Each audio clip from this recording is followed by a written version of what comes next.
Hello. Hello. Little dudes, so little dudes. Hello. My name is Ben, and I am from a little town called Robertson on top of a mountain in New South Wales near Sydney. In my town, there are lots of wombats. Does anyone know what a wombat is? No, they don't know. A wombat. The one thing that we haven't heard through all of this war, and through every war, as far as I can remember, we never hear these children's voices.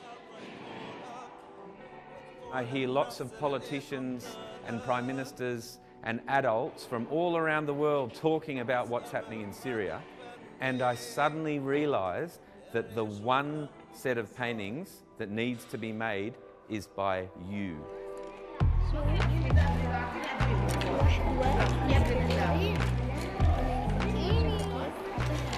She could draw how, like you said, it might be in 10 years when it comes back and you can have your home back.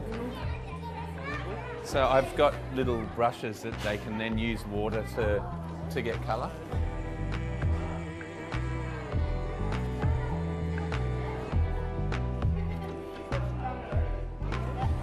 This is Trump's turn, and he will fight this one. Oh, good girl. Good girl. It is not a project where we say to children, tell us about the horrible things you've seen and experienced. It's saying to children, what do you want the world to understand about your lives and your hopes and dreams? And so we get a great mix of things that come out of that.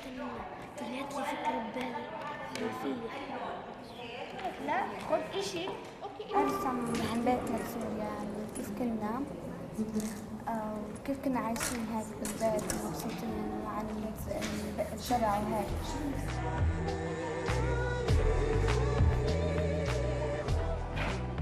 When you see a child draw those things and you're sitting next to them, it's impossible not to be crushed, I guess.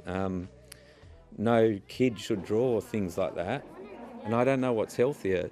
The children who are covering up the pain and drawing beautiful things, or little Wissam who's just going, this is what my life is, and this is what I want you to see, and the world needs to see it. But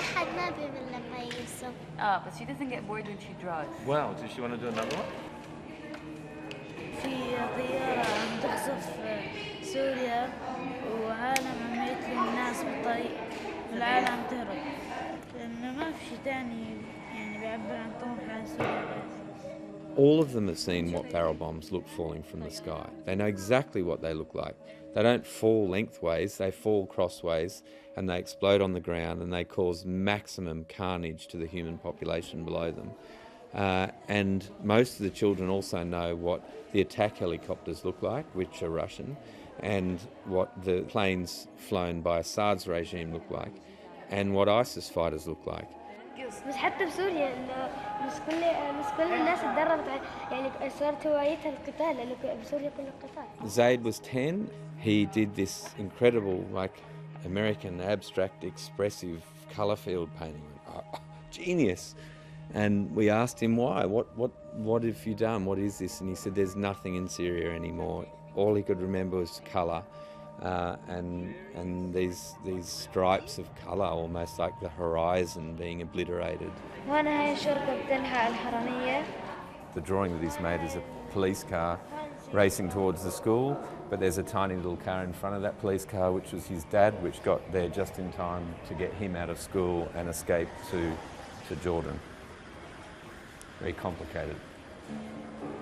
It's beautiful. It's beautiful. What's this? The river? For swimming?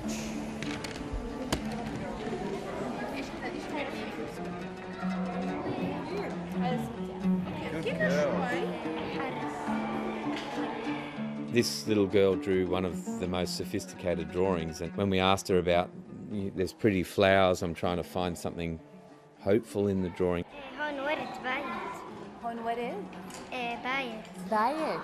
So these are dead flowers.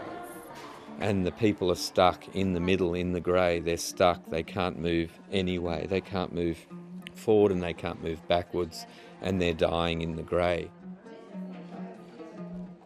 no kid should see or think those things.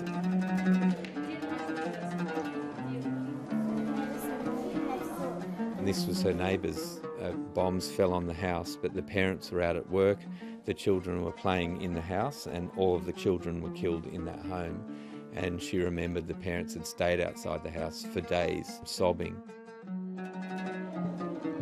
This little boy, Abed, drew something that I'll never forget. And it was just the destruction of his country, with people shooting at this house, lines of people shooting at this house, and lines of bombs falling on top of it, and even the sun is crying.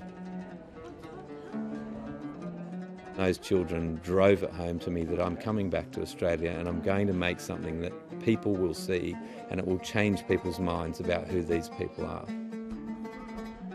Children speak the truth, and through their drawings it's impossible to ignore what has happened to those people.